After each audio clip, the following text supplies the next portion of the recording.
আসে তখন আমার আপনার প্রত্যেকের মধ্যে নিশ্চয়ই একটা করে উন্মাদনা কাজ করে। আর যদি সেই সিনেমা মোহিত সুরির হয় তাহলে তো বলাই বাহুল্য, সবার আগের টিকিটটা নিশ্চয়ই আপনারই প্রয়োজন।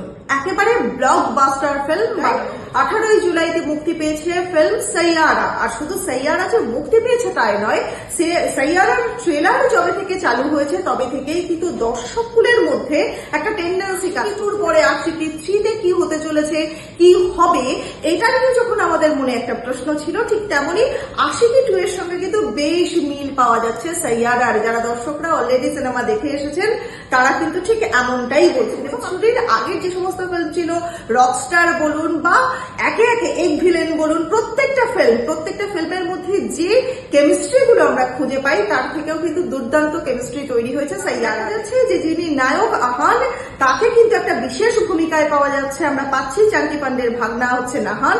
আহান এবং অনিত পাড্ডা, তাদের উভয়ের কেমিস্ট্রি, তাদের উভয়ের ভালোবাসা এবং গানের জগতের গল্প সবকিছুই থাকছে সাইয়ারাতে।